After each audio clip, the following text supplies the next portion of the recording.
In a quiet village surrounded by fields and small hills, three young friends lived who were always curious about the stars.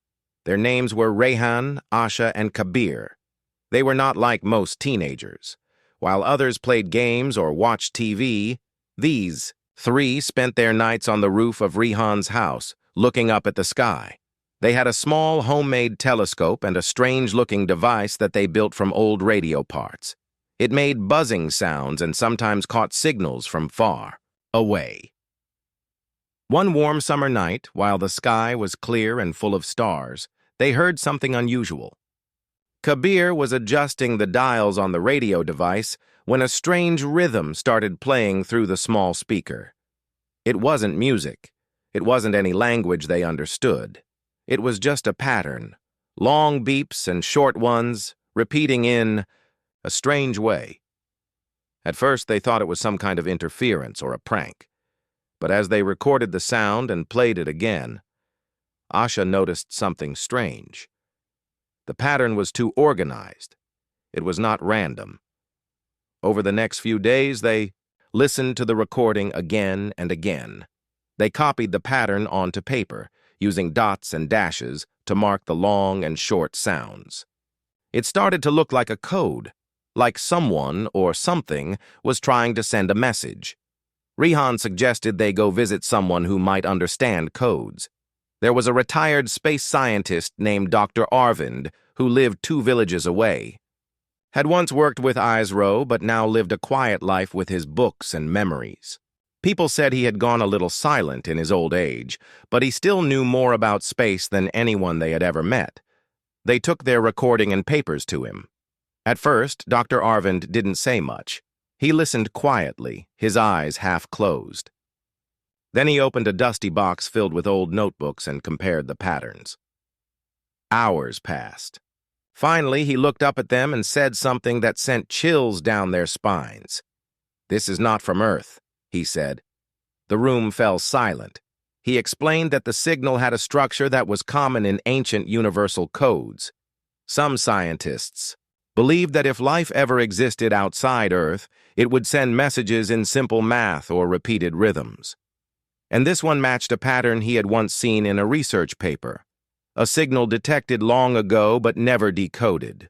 Together, they worked for 3 days, trying to decode the pattern.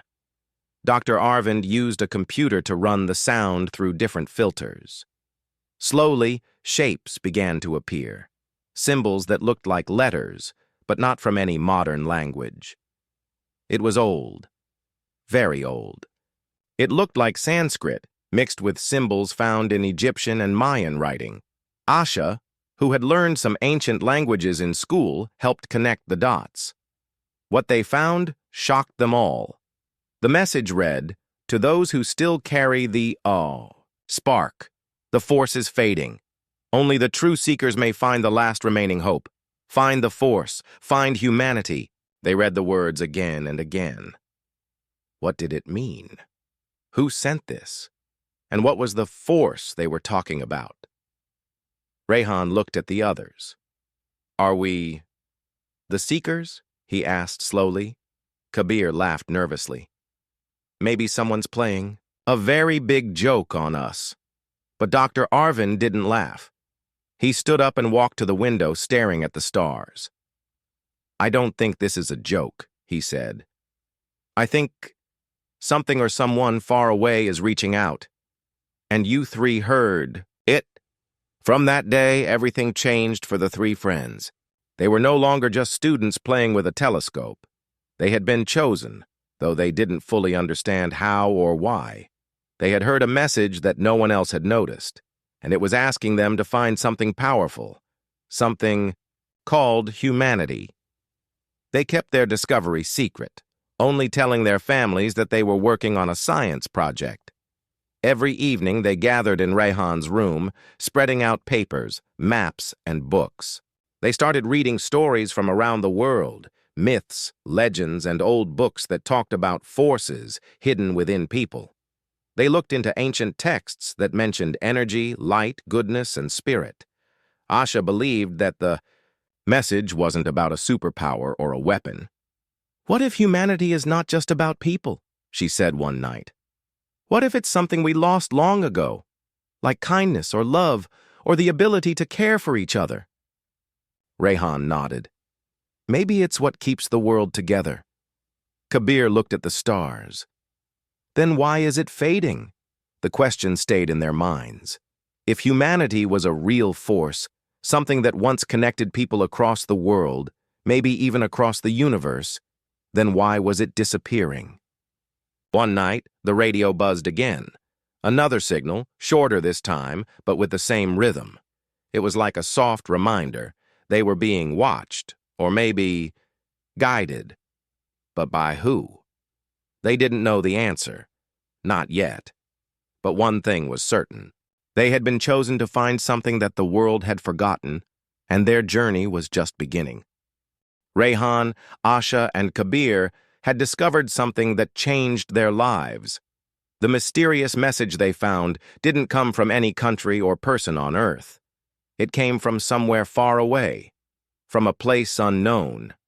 And it spoke about a force called humanity that was fading.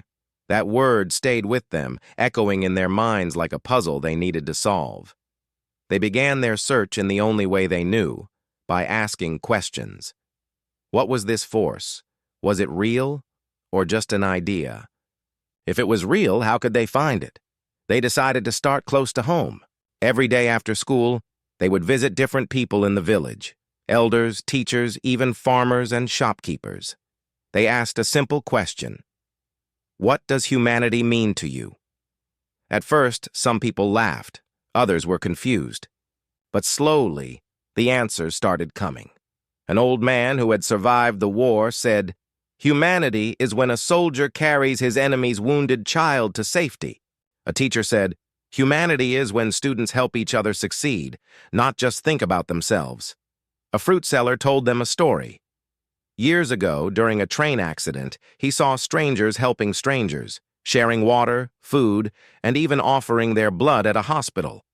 No one asked about religion, language, or caste that day, he said. We were all just humans helping humans. The stories touched their hearts. These were not superpowers. These were simple acts of kindness. But they felt strong, like light in darkness. Asha started writing the stories down in a diary. "We'll collect every story that shows real humanity," she said. "Maybe the message is telling us to remember something the world has forgotten." Kabir suggested they go beyond the village. So, during school breaks, they visited nearby towns. They spoke to an old nurse who had served during a deadly virus outbreak. She told them about how people risked their lives to save others. Some gave away their oxygen cylinders, others donated blood every week. Rehan asked her, "Why did they do it?" She smiled and said, "Because humanity lives in actions, not words." As days passed, the trio felt they were on the right path. But the deeper they went, the more they noticed something sad. While some people still believed in compassion and kindness, many had lost faith in each other. Some were afraid to trust. Others were too busy or too tired to care. The world had become fast, noisy, and sometimes selfish. One evening, as they sat near a lake, Kabir asked, "What if we're too late? What if the force is already gone?" Asha didn't answer. She was thinking deeply. Rehan skipped a stone across the water and said, Maybe the force is not gone. Maybe it's just sleeping." That thought gave them hope. They decided to visit a nearby monastery. It was a quiet place where monks lived in peace away from the busy world. The head monk, an old man with a calm smile, welcomed them. He listened to their story with great interest and then said something that stayed with them forever. "Humanity," he said, "is like a river. When it flows, it gives life to everything around. But if it is blocked by stones, of hatred, fear, or pride, it dries up. Your job is not to create the river. Your job is to remove the stones." The monk gave them a small book of ancient teachings. Inside it were stories of forgiveness, sacrifice, and love. A boy who forgave the man who hurt his family.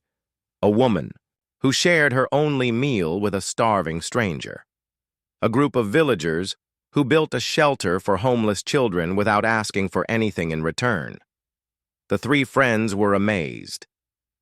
The stories were old, but the message was clear. Humanity had always been a force of connection, of unity, of healing. That night, back in Rehan's house, they opened their recording again. They listened carefully. For the first time, they noticed something new. Behind the signal, very faint, almost like a whisper, they heard another sound. It was soft, like a heartbeat. Thump, thump, thump. It gave them chills. It was not mechanical. It was alive. Kabir leaned closer. "Do you hear that?" he asked. Rehan nodded. "It's like a heartbeat." Asha stared at the speaker. "Maybe the force is alive, and maybe it's connected to us." From that moment, they believed more than ever that humanity was not just a word or idea.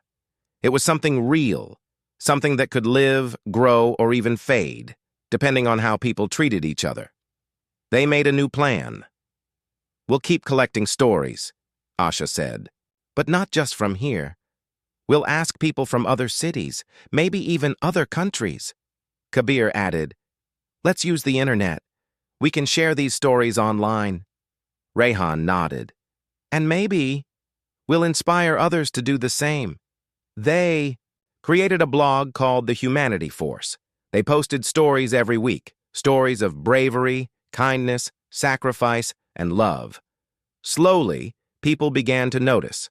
Comments came in. Emails from strangers arrived, sharing their own stories. A man in Kenya wrote about how his village helped a lost tourist without asking for anything in return. A teacher in Japan shared how her students built a robot to help an old man cross the street every day. A woman in Brazil told them how she adopted an abandoned child during a flood. Each story made their hearts feel warmer. And with each story, the strange glowing stone, the one that reacted when they first found the message, began to glow slightly brighter. It was no longer just a search. It was a mission. They were not just collecting stories. They were awakening a forgotten force. And deep inside, they knew this was only the beginning. After weeks of collecting stories and sharing them online, something strange started happening to Rehan, Asha, and Kabir. Each of them began to have the same dream, again and again. In the dream, they were walking on a narrow mountain path. Everything around them was silent. The wind was cold, and the sky above them was full of stars. In the middle of the path, they would always see the same image, a glowing circle carved into a rock, and every time they touched the circle, they would wake up suddenly, their hearts beating fast. At first, they didn't talk about it. But one morning, while having tea before school, Kabir said, "I had a weird dream last night. I was walking on a mountain, and there was a glowing symbol." Rehan and Asha froze. "Wait," Asha said, "I saw the same thing." They quickly shared every detail, the same mountain, the same glowing circle, the same feeling of being pulled towards something important. It wasn't just a dream anymore. It felt like a sign. They went back to Dr. Arvind, the retired space scientist who had helped them with the first message. He listened quietly, his face serious. Then he opened an old wooden box from his cupboard and pulled out a map. It was hand-drawn, faded and torn in some places. He pointed to a spot in the Himalayan mountains, deep in the north. "This place has been spoken about in many ancient texts," he said. "Some believe it's where the spirit of the earth connects with the stars." Rehan leaned over the map. "Do you think the dreams are telling us to go there?" Dr. Arvind nodded slowly. "Maybe the force you're searching for is hidden there. But the journey won't be easy. The mountains are not kind, and not everyone who goes up comes back." Despite the warning, the three friends agreed without hesitation. Their parents were worried, but after hearing the full story and speaking with Dr. Arvind, they allowed them to go, with one condition. They had to take a local guide who knew the mountains well. A week later, with warm clothes, food, and the glowing stone packed carefully in Asha's bag, the trio boarded a train toward the north. After a 2-day journey and a long ride on a rough road, they reached a small mountain village. The air was thin and cold. The people were kind but quiet. Their guide, Tenzin, was a calm man in his 40s with sharp eyes and a soft voice. He had lived in the mountains all his life. When they showed him the glowing circle from their dreams, he went silent for a long time. Then he said, "There is a place like this, very old. My grandfather spoke of it, but no one has gone there in years." The next morning, before the sun rose, they began the climb. The path was steep, covered in snow in some places, and surrounded by tall pine trees. Sometimes they walked in silence. Other times they spoke about the stories they had collected, reminding themselves why they had started this journey. After 2 days of walking, they reached a high ridge. There, hidden behind a wall of rocks, was a narrow path that led into a dark valley. Tenzin stopped. "This is where I leave you," he said. "The rest of the way is not meant for everyone. Only the ones who are truly ready should go." Rehan, Asha, and Kabir thanked him and continued alone. As they entered the valley, the wind grew colder. The silence was deep, almost like the world had stopped moving. Then, just as in their dream, they saw it, a circle glowing faintly on a large stone wall. It looked ancient, covered in moss and cracks, but the light inside it pulsed gently, like a heartbeat. They stepped closer. The stone in Asha's bag began to glow too, brighter and brighter with each step. Without a word, the three placed their hands on the circle. The moment they touched it, a soft hum filled the air. The ground beneath them shook slightly. A hidden door opened in the rock, revealing a narrow cave with stone steps going down. Inside, the cave was lit by a strange blue light coming from the walls. Symbols danced along the surface, glowing and fading.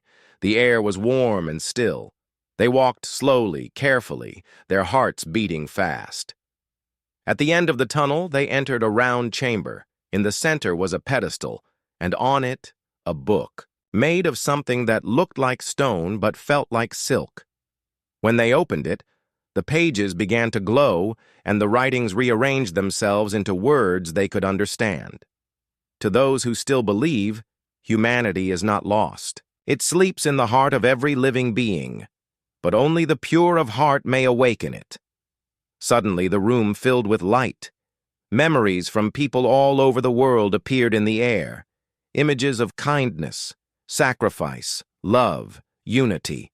A man carrying an injured dog to safety.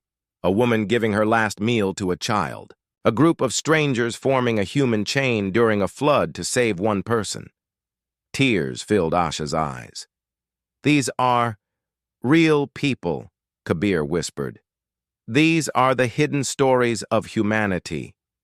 Then the book closed itself. A quiet voice echoed in the chamber, not from a speaker or a machine, but from the walls, the air, the cave itself. "You have passed the test. You are the carriers of the force. Go and awaken it." The light faded. The cave slowly closed behind them as they walked out. Outside, the sun was rising. The valley no longer felt cold. It felt alive. The three friends looked at each other. They didn't speak.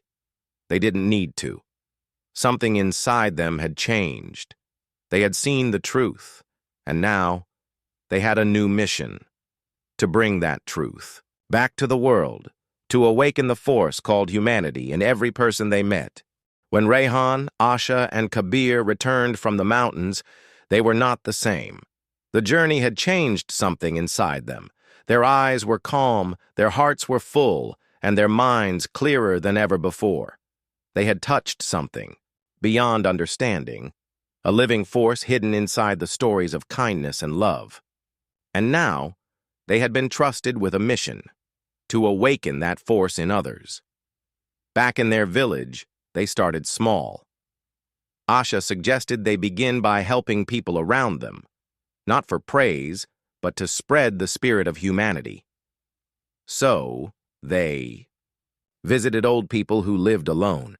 They helped them clean their homes, fix broken doors, or just spent time listening to their stories. Rehan began teaching children who couldn't afford school.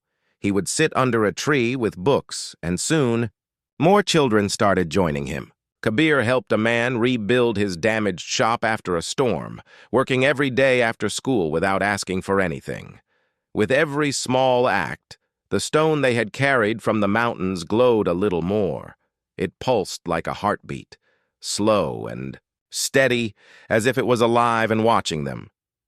People began to notice. The villagers, who once doubted or ignored their strange story, now came to them for help and advice. Some offered food for the children's classes. Others helped clean the streets, build a water filter, or plant trees around the school. The spirit was spreading. A local reporter heard about the 3 teenagers and visited the village to see what was happening. He was so moved by what he saw that he wrote an article about them. He called it, "The Children Who Carried Light." That article changed everything. Within days, people from other villages began visiting. Some came to learn, others came to help. Rehan, Asha, and Kabir created a small community center called the Humanity House. It was not big or fancy, just a clean hall with a chalkboard, a bookshelf, and one shared promise. Everyone who entered would do something good, however small. The blog they had started earlier, The Humanity Force, exploded with attention. Stories poured in from around the world. People helping strangers, feeding animals, rebuilding homes, forgiving enemies. Some stories were short and simple, others were long and emotional, but all of them carried the same light. One night, while they were reading a story from a woman in Syria who rescued orphans during a war, the stone in Asha's bag glowed so brightly that the whole room lit up. Everyone froze. Then something incredible happened. The stone floated into the air. It pulsed with a bright white light and then slowly divided into 3 smaller pieces, one for each of them. Each piece settled into their hands and stayed, there like it had chosen them forever.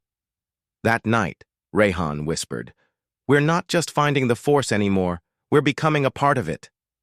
Asha nodded. "We are the messengers now." Kabir smiled. "No, we are the spark." Soon, their work caught the attention of bigger cities. A television news team invited them to speak. Rehan talked about kindness.